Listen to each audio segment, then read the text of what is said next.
So we're going to cover this more in depth today, okay? So here we go on recent hysteria. Now this of course is a post from Vladimir Kramnik, the former world chess champion. Post starts off, I have checked tonight a few comments and a couple of videos, the chess bra for example, on my previous post. Frankly, a lot of nonsense has been written on the web about it, but that is nothing unusual. Still, I would like to clarify things and explain my stand. Okay, while listening to Eric Hansen's YouTube video, I was quite surprised to hear something no one else says publicly, but everyone is aware of in private. Quote, in the last few years, particularly a lot of professional players, he puts this all in capitals to try and make it sound, more dramatic and everything else. He says, have either expressed to me that Hikaru is cheating or asked me if I think Hikaru is cheating. Now, there are a couple of problems with this, and we're going to start from the top. First problem with this is that very clearly there is nothing going on from like FIDE or chess.com in terms of what happens when top players behind the scenes are making accusations. Now, I have spoken in the past about the situation involving a certain other American player. Now, a lot of what happened in regards to that whole situation, or that brouhaha as people would probably like to call it, is that a lot of the top players, a lot of top 10 players, very specifically, I'm not talking about say players who are 2600, a lot of top 10 players had a lot of strong suspicions, and they even actually complained to the chess club itself before that whole incident occurred.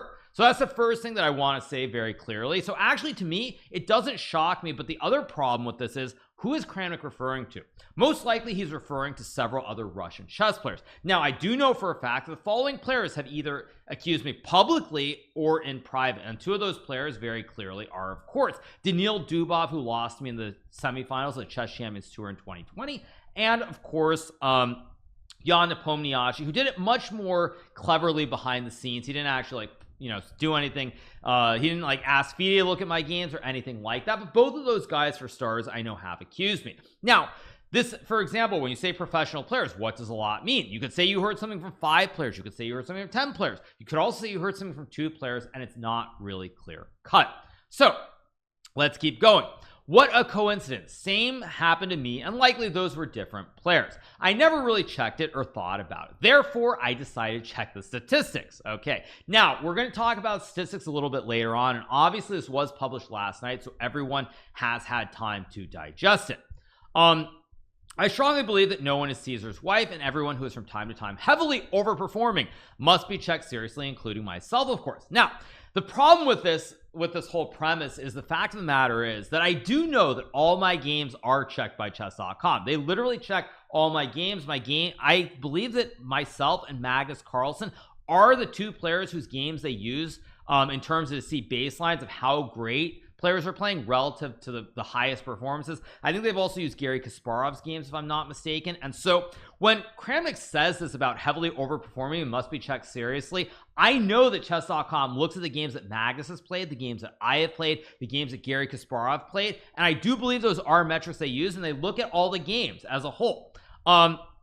So that's the first thing that I'm going to say about this, which Kramnik unfortunately seemingly doesn't realize. I mean, I guess how would he know, obviously, but nonetheless, that's the first thing to say. Now, here we go. Having checked Hikaru's statistics carefully, I found numerous low probabilities performances, both of him and his opponents, some of which have extremely low mathematical probability according to mathematicians, way below 1% according to calculations of those, again, professional mathematicians.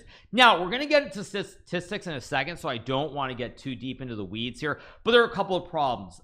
If we're being really generous to Kramnik, I saw statisticians actually post up, and the lowest percentage that I saw was 1.5%, lowest. And that's like if you're being really generous to Kramnik, really generous. Now, the problem with this, of course, as I'll explain shortly, is that 1.5% is not saying 1.5% in a lifetime of all the games that someone plays. So Kramnik here, when he says this, he's misunderstanding statistics. Obviously, if we're trying to give Kramnik the benefit of the doubt, he is not a statistician. So when he does say this, he doesn't truly understand what he's referring to. And obviously, if you give a mathematician a certain data set without actually like looking at it in depth, and without being like truly transparent, not cherry picking the data, it's completely different. Which, of course, to prove again, Kramnik doesn't know what he's talking about, because I did see people in my chat who showed that over those 2 days, November 16th and 17th, my performance was actually below average relative to my FIDE rating. If you take all the games from that date, my performance was below it was below the performance rating that it should be. So unfortunately it shows that Kramnik is cherry picking to try and support his biases. So let's keep going. Now, to be clear, when I say those numbers, Kramnik did tweet that. He did tweet that, so he did actually give some specific numbers to be completely transparent. Okay, so one of it presented recently, more to follow. Considering all above said, leaving it without any further checking, it would be an insult to a lot of professional players who might be wrong in their conclusion but have full right seeing numerous highly unusual performances to ask for explanation. Now again, who are these professional players? Why don't they come out and say their names? I mean, I referred to the whole Han situation obviously before. You know, there are all these players who say things behind the scenes, and at the end of the day, these people who are saying things, they need to stand up and explain why they think that rather than simply disliking someone. Now, I did see a comment on Reddit which actually surprisingly was very insightful. I saw a comment on Reddit which was saying that essentially it sounds as though when these people say these things, it's based off their quote-unquote intuition. Now the problem with that is that if we go back to the situation that occurred over a year ago now, it makes me wonder if at the end of the day, people, when they say this, it has almost nothing to do with the actual performance. It has everything to do with not liking someone, being jealous, whatever it might be, the reasons behind it, as opposed to actually being objective and just looking at the games themselves. So all right, I already named 2 of them, and they can try to hide and pretend they haven't said anything, but Dubov and Nepo very clearly have. It's not, this is not up for debate. So let's keep going. Even if it's not my goal or legacy to give conclusions, it is obvious to me that deeper checking must take place in such cases. As I already mentioned, I'm pretty sure that every Title Tuesday that I play, my games and Magus games are checked really carefully. So this has already been debunked, whatever the name of the player. I have no idea about the outcome of this checking, which of course will never be done by chess.com. Wrong answer, Vladdy. You're completely wrong. Chess.com does look at these games, but ignoring so many huge inconsistencies is just being non-objective and completely biased, I strongly believe. Okay, there is more than one possible explanation of some statistics of the well-known streamer and chess player, but the least likely that all players involved in it are clean, mathematically and according to basic common sense combined with basic knowledges of chess. Again, we already saw that the stats that Kramnik provided were completely wrong because he cherry-picked a data set of 46 games rather than looking at all the games that were played over those 2 days. In the meantime, I would offer to make similar detailed investigations of my games and performances, would only welcome this. So hard to understand those tears and shouts of others, especially over performers. Nobody is above the law or should have special position among chess players. As I said, completely wrong for Kramnik to say this. Also, I'm pretty sure that when Kramnik had his long streak of 82 games where he's undefeated, that performance probably was outside the statistical norm of what it should be. So let's keep going. There is nothing more to tell concerning this late hysteria after my previous post. I will continue to present various true statistics, also known as my own made-up statistics, and couldn't care less about the names of the players involved because we chess players are in one boat, equal in rights, and must be treated in the same manner, whatever rating or PR some might have. So all right, let's keep going. A couple of things. First of all, there have been comments that have been deleted from this post. There were quite a few mathematicians who actually provided stats here that were deleted by Kramnik already. Let me see if some of them are still up. Let's see if any of these stats are up. Let's see. Are there stats? Are the stat comments still up, or people has he deleted all of them? The top comment though, all I read is retired chess player forgot to take his meds. Look at the classy way that a player like Vishy and non-retire. You're the shameful, bitter opposite of it. Just accept that you're no longer competitive with the new top players and move on. Also, if you're accusing Hikaru, you're also accusing players like Magnus, Fabiano, and others who play on the same high level. No amount of spitting words online will treat your paranoia. Very, very good comment. Sort by best irrelevance, you mean? Oh, here we go. All right, so let's see.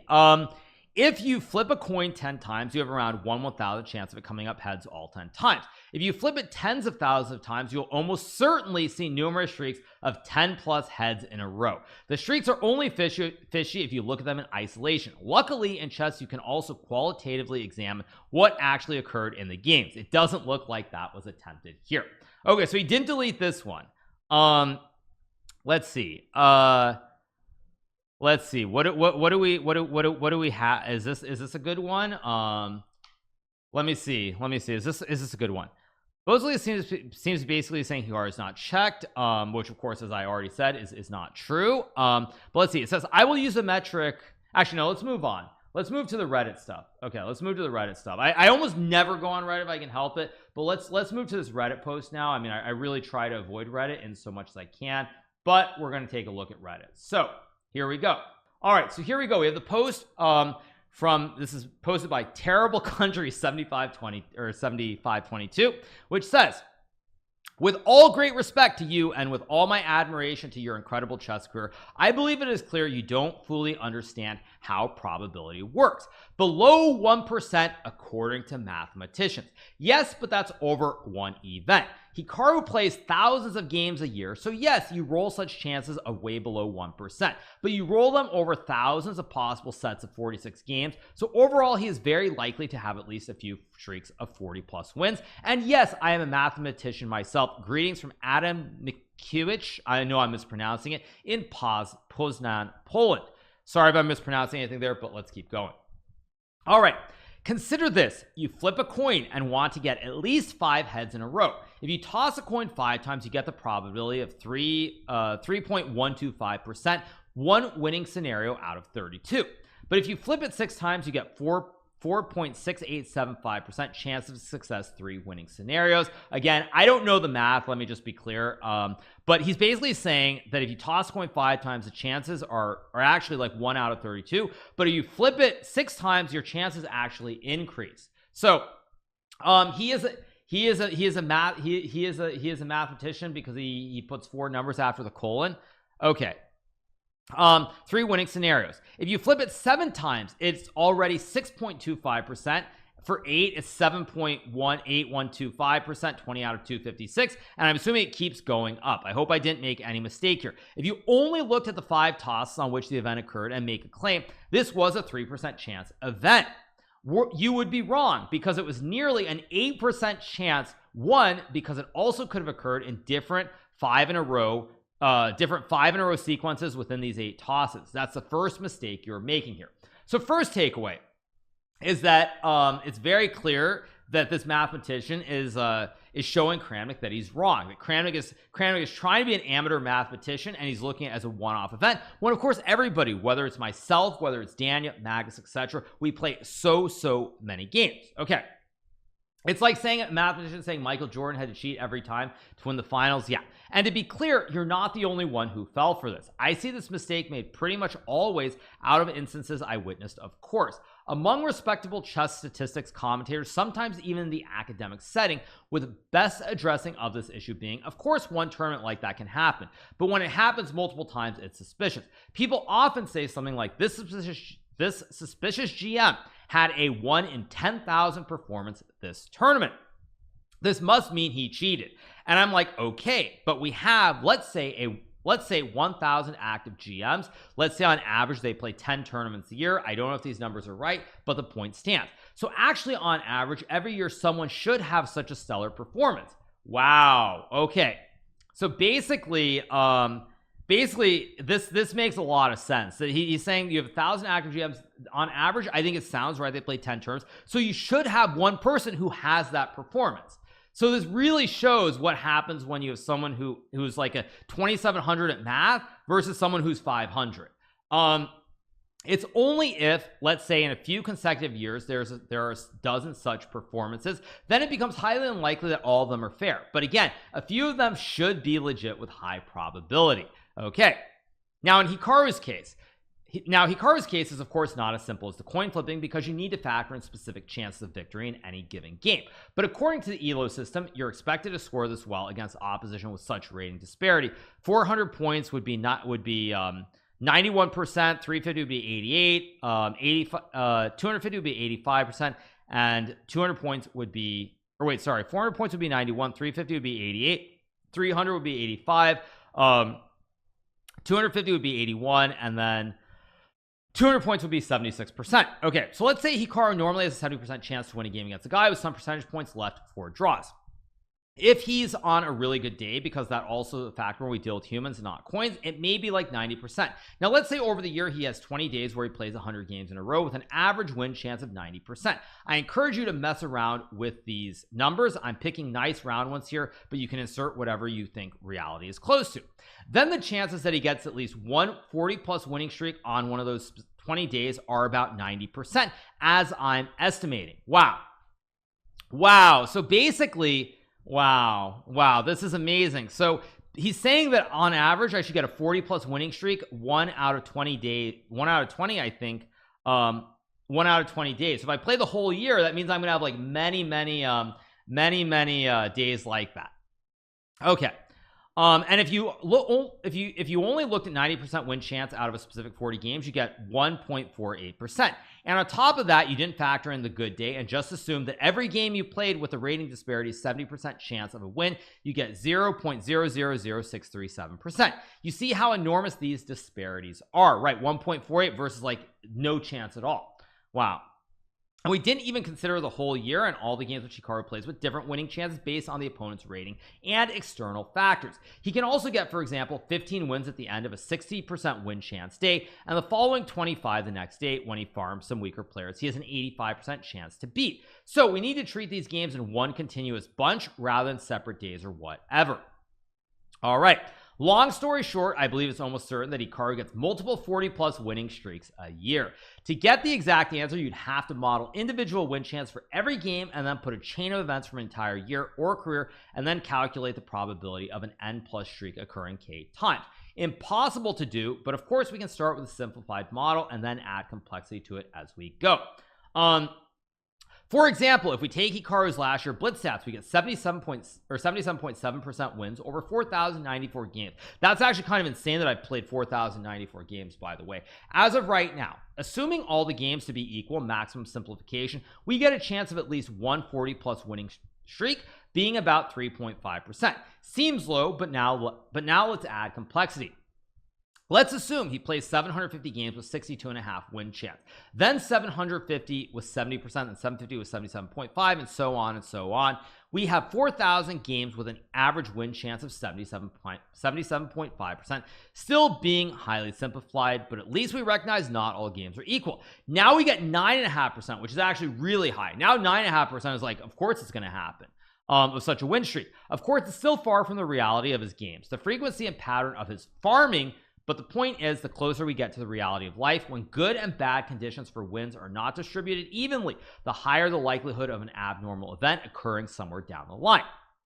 I mean, just modeling 20 days of 100 games with 90% odds gives us a 90% chance that at some point during these 20 days, there would be a 40+ win streak.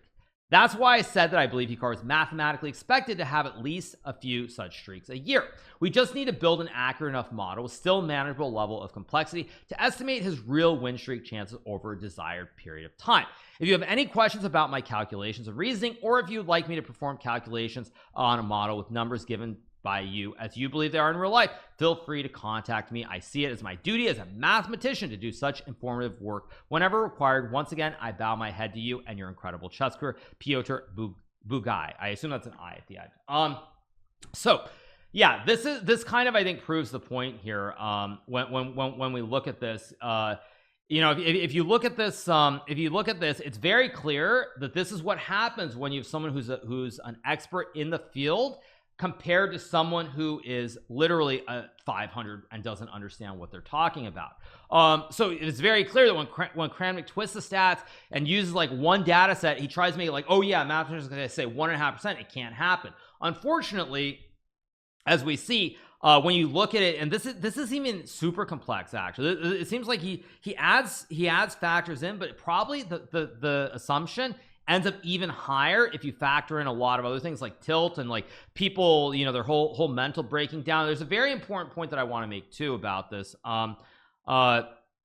I don't know if I really want to read these comments, but there was a match that was played between there was a match that was played between Fabiano Caruana and Magnus Carlsen at Speed Chess Championship. I think it was last year if I remember, and Magnus just absolutely destroyed Fabiano. They played something like 30 games, and I want to say Magnus won like 25 or 26, and there were 4 draws, or it was 22-4. Okay, it was 22-4, and Fabiano won 0 games. Fabiano had 8 draws, and I believe he had he had 8 draws, and I believe he had 16 losses, if I'm not mistaken. Was it 22-4 or 23-7? Yeah, so let's just assume it's 22-4, and Fabiano has 8 draws and 16 losses and 0 wins. What are the chances of Fabiano winning 0 games? No, Fabiano won 0 games. I don't think he won any games. I think he won 0. But regardless, whatever, you guys get the point. What are the chances that Magnus Carlsen, who beats the second best player in the world, Fabiano, by such an insane margin? Fabiano won 0 games out of like 26 games. 0. What are the odds that Fabiano wins 0 games? Statistically, that is a huge anomaly. So obviously Magnus was cheating in the match, right? Because it's not possible for Fabiano to win 0 games. The only problem is, of course, Magnus was playing legit, Fabiano was legit, and at the end of the day, it's because of this thing called tilt, becoming depressed, despondent, and just feeling like, why are you even playing? Which is the reason that Fabiano won 0 games. But statistically, as a one-off event, they'd be like, yeah, it can't happen. It's just not possible mathematically. But there's so many variables that factor into this, and it just shows here what happens when a true mathematician looks at this instead of a great grandmaster who suddenly thinks they understand math when they don't understand math. So yeah, and then there are other things too, like there's the Magnus effect, there's the Hikaru effect. Like if I start pressing someone moving really fast, they get low on time, they get nervous, they blunder. All these things play into it. So yeah, I think this says a lot about the whole thing as a whole. I think it's obviously very, very clear that that Kramnik just doesn't know what he's talking about. I mean, I hope that Kramnik can actually swallow his pride. You know, he is a great chess player, and he can realize that he's not a mathematician at the end of the day. He's got to realize that, because it really does make him look very, very bad. So that's the thing that I think is really important. So all right, so let's keep moving on. So here we go. Next thing we're going to cover is an article. This is from let me change the scene. This is from, I think, 2014. This is an article about Kramnik, if I'm not mistaken. Let me adjust this. Let's pull this up. Okay, let me pull this down. Kramnik calls Carlsen a genius, gets icy response. After game 9 of the World Championship match, there was a curious moment in the post-game press conference. Amid the predictable questions about the draw and match strategy, a Norwegian journalist noted that ex-world champion Vladimir Kramnik had called current world champion Magnus Carlsen a genius. How did the latter feel about that? Carlsen shot back a response that may have puzzled newcomers to top-level chess tournaments. Okay. So, do I need to go down further? Okay. Here we go. Okay. What was it? Where am I supposed to go? Let's see. Okay, here we go. Let's scroll down here, because this is where I'm supposed to read. In an interview with NRK during this year's candidates, which we reported here, he actually let rip. Kramnik thinks he knows everything. It's very impressive how Kramnik reels out variations and so on, and it's not so easy to discern if you don't understand the game well yourself. But if you dig a little bit deeper, it's often nonsense. He always plays very principled chess, but the biggest difference between him and me is that he makes a lot more mistakes.